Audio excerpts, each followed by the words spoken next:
Think again.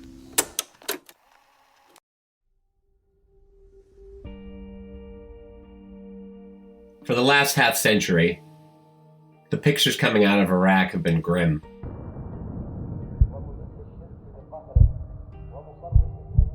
It's been a landscape of pockmarked streets, bombed-out buildings, and violence. It's a nation of war. But that hasn't always been the case. In fact, it's quite the opposite. Iraq's considered by many as the cradle of civilization. It was once known as Mesopotamia, the land between two rivers. And during that time, Iraq has offered critical advances to the world in its rich 20,000-year history. How significant?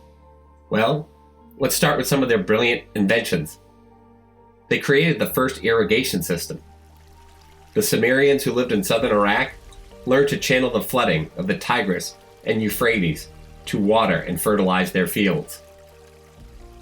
From the shores of these rivers, the first ship set sail more than 3,000 years ago.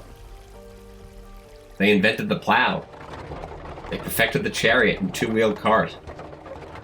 But their greatest contribution was not made from stone, wood, nor steel. And it didn't involve farming, travel, or sport. The greatest contribution made by the peoples of Mesopotamia is an idea that forms the cornerstone of human freedom and liberty. The Code of Hammurabi. Dating back to about 1754 BC, it is the oldest set of laws committed to writing, as well as the sole law of the land for all of the ancient Near East. The code contains some of the earliest examples of the doctrine of lex talionis, better known by the English expression of an eye for an eye. Most important, the code includes one of the earliest references to the cornerstone of the American judicial system, the presumption of innocence. In fact, the Code of Hammurabi considered the concept of innocent until proven guilty so critical that false accusations carried the penalty of death. Hammurabi's contributions are so valued by the American judicial system that he is honored not once, but twice in our nation's capital. He is one of the 23 lawgivers featured in a sculpture in the chamber of the U.S. House of Representatives. And he holds an even higher place of honor at the United States Supreme Court. It's there that a carving representing the 18 greatest lawgivers in all of human history keep a watchful eye on the 9 Supreme Court justices seated below them at the mahogany bench. On the south wall, a larger-than-life carving of Hammurabi, immortalized in ivory-colored Spanish marble, keeps a constant vigil alongside other famous lawgivers like Moses and Solomon. This is how critical Hammurabi's contribution of the doctrine of innocent until proven guilty is considered to American law.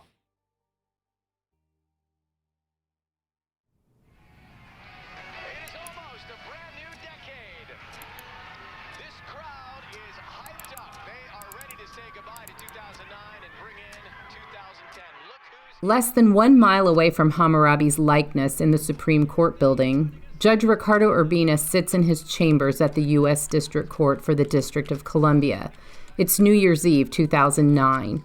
A trial is set to begin in just 1 month for 4 military contractors accused of killing and wounding Iraqi civilians in Nisour Square in Baghdad. It's been 2 years since the investigation began into the conduct of Dustin Heard, Evan Liberty, Paul Slough, and Nick Slatten. But Judge Urbina is troubled by something about the case, and he won't wait another month to set it straight. Urbina knows D.C. well. He was a brilliant student, attending Georgetown University as an undergrad and also for law school. He started his legal career in 1970 as a public defender in Washington, D.C. Then, in March 1994, President Bill Clinton nominated him to a seat on the D.C. District Court. The Senate confirmed him less than 3 months later. By all accounts, Judge Urbina has enjoyed a distinguished career in the 2 decades on the bench, and recently his position has required him to decide on issues directly related to the United States war on terror. Just a year before the Raven 2-3 case, Judge Urbina rendered a decision about 17 Chinese Muslims who were detained in Guantanamo Bay, Cuba for more than 7 years as suspected terrorists. The U.S. Justice Department called the 17 prisoners a security risk and wanted them held in Guantanamo indefinitely. Despite pressure from the Bush administration and its attorneys, Judge Urbina looked to Hammurabi and the U.S. Constitution to inform his decision, not politics. Urbina ordered their release by that Friday. The DOJ objected vociferously and demanded that the Uyghurs remain imprisoned pending an appeal. Urbina denied the motion. They've waited long enough, he said. Because the Constitution prohibits indefinite detentions without cause, the continued detention is unlawful. The ruling went directly against the Bush White House, but it brought down the House, so to speak, in Urbina's court. Human rights advocates and Uyghurs, an ethnic minority in China, stood and cheered. But then the prosecutor, John O'Quinn, made a curious argument, one that is bone-chilling in light of what later happened to Raven 2-3.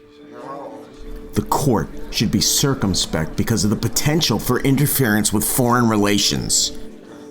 Sabin Willett, an attorney representing the Uyghurs, countered. I've never heard anyone argue that our relations with other nations are a basis for holding someone.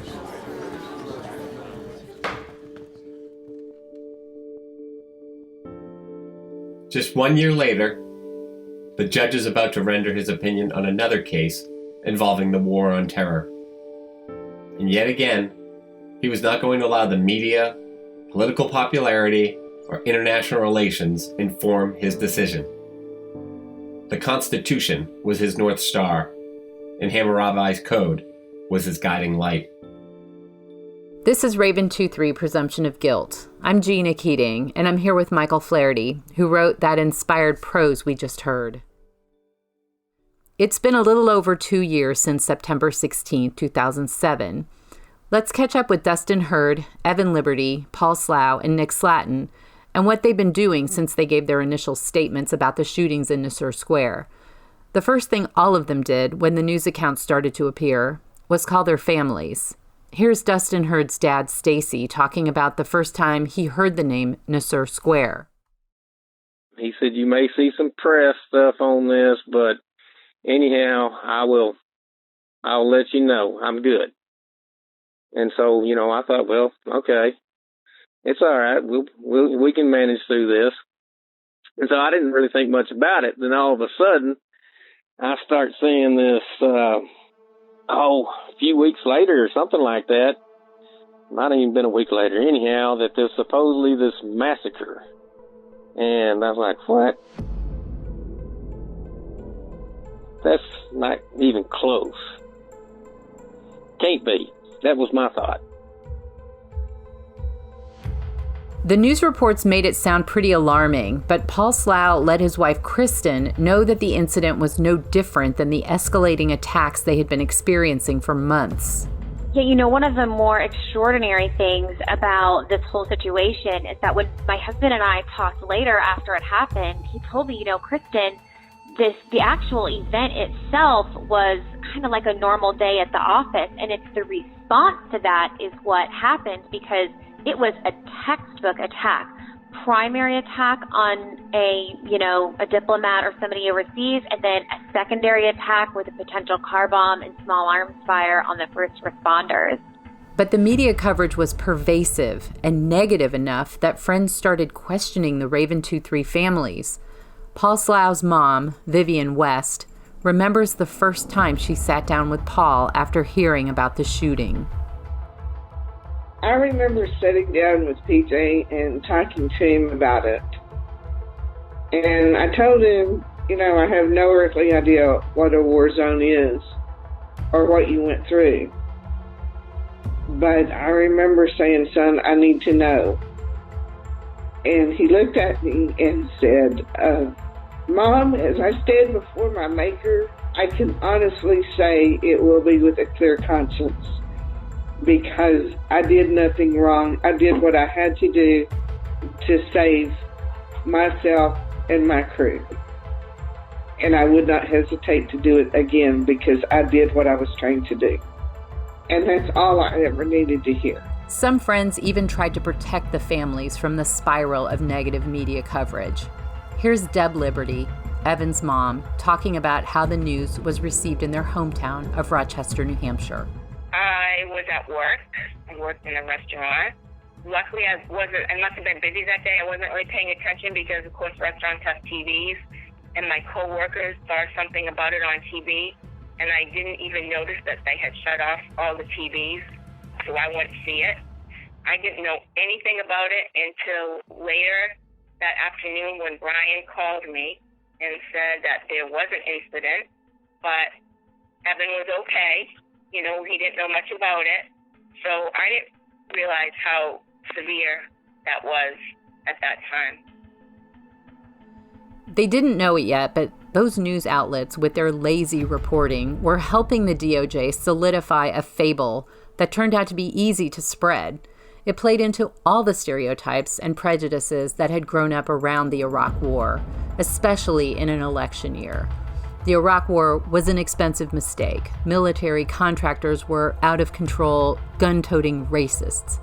The only reason we weren't winning Iraqi hearts and minds was Eric Prince and the other war profiteers. I know these are beliefs I also held very strongly. And the failure by me and my colleagues in the media to examine our prejudices helped the lie that the DOJ was pushing take root. Within weeks, Dustin Heard, Evan Liberty, Paul Slough, and Nick Slatten came home from Iraq with no clear plan for what came next. Evan Liberty's version of this quandary is pretty much the same as his three comrades: what to do when your life is in a government-ordered holding pattern.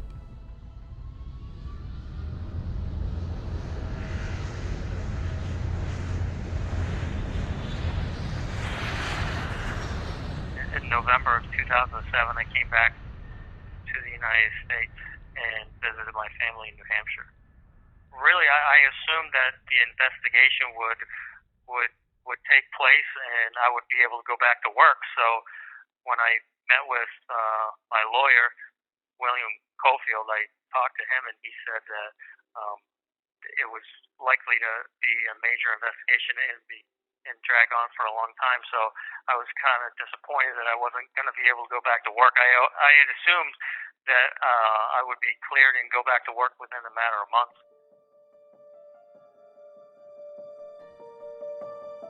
The thing that stuck out to me was all the media attention right after it happened. But like I said, I assumed that everything would be cleared up within a matter of weeks to maybe a month or 2 months, maybe at the most. There was no doubt that there was incoming fire, so I assumed that would come to light and we would all be cleared to be able to go back to work as soon as possible. Weeks turned into months, and the men were no closer to a resolution. Evan moved to South America to be with his fiancée, Paula, and started taking online college courses. Paul took a job as a welder back in Texas, and he and Kristen decided to start their family.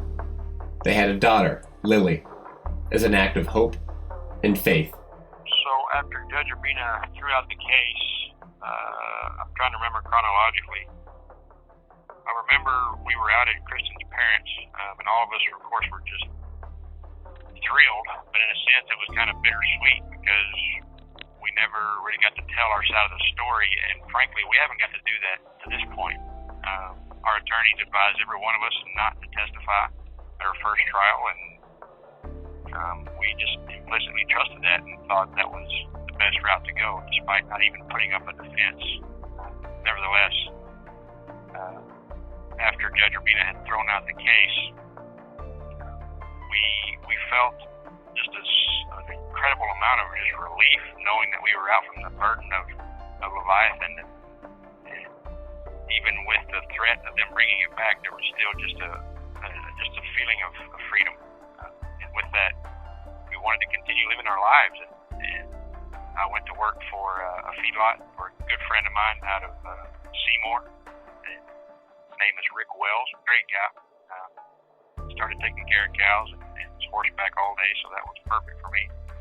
And then we began just building a family. Nick Slatten had an eerie sixth sense that served him well in war. This time it was preparing him for a long road ahead. He saw the fallout that his former boss, Eric Prince, was facing in Washington, D.C. Nick realized, even at age 24, that the criminal case against them was about much more than a gun battle in a war zone in Baghdad. Yeah, I expected to go back to work. They were paying me disability while I was at home. And I just did a lot of training, did a lot of jiu-jitsu, did a lot of firearms training. And then I started to get kind of dark because I realized that I was never going to go back to work. So I started getting problems with my anxiety and depression and stuff. And my friends said that I was messed up, and the doctors prescribed me Xanax, and I ate a lot of Xanax, and I drank a lot. I self-medicated a lot. Kind of went into a really bad place in my life.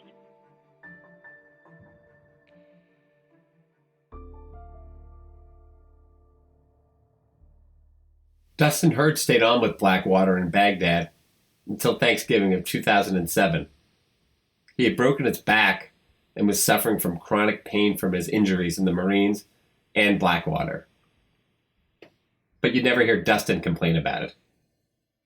He had surgery on his back, and while recovering, bought a bass boat and began fishing in tournaments. You know, I wasn't living right.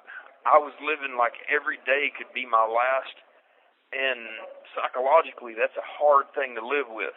And so, you know, I fished when I wanted to fish. I stayed with the family when I wanted to stay with the family, and I, you know, lived every day. It was like my last day, which is a good thing when you can do that, but it's also hard on your family and your friends because of the psychological issues that I was dealing with from war, not to mention the stress and the psychological issues that comes when you're facing a case like what I've got. The men of Raven 23 were stuck in limbo. They tried to get a handle on their futures. The U.S. government was trying to assure that its ill-planned occupation of Iraq would continue. The Bush administration, having stemmed the worst of the violence, now turned to its Status of Forces Agreement, or SOFA, that allowed U.S. forces to remain in the country, subject to U.S. laws. The new Iraqi government, now well infiltrated by Iranian militia, seized on the Nisour Square shootings as the perfect reason to demand that U.S. personnel be subject to Sharia law or leave. Entifad Kambar, the head of the Iraqi National Congress and an advisor to the Bush administration, explained to us how the negotiations did nothing to endear the Americans to the Iraqi people. Weeks before the war, I lobbied the Congress here in Washington, trying to convince Congress to make an interim government. I said, guys, make an interim government of 100 seats, leave 70, leave 80 empty for insiders, and put 20 from the outsiders. That will help you when you go inside Iraq to put Iraqi flag on liberated places, not American flag. So, and they refused, completely refused. Let me tell you this conversation. I witnessed this conversation. We were telling Rumsfeld in Baghdad, let's have a status of forces agreement to protect U.S. forces in Iraq from liabilities, from crimes, from mistakes. You know what he said? You know what was his answer? And I like Rumsfeld, by the way. He's a good man. He said, my status of forces agreement is 3 words. We do whatever we want.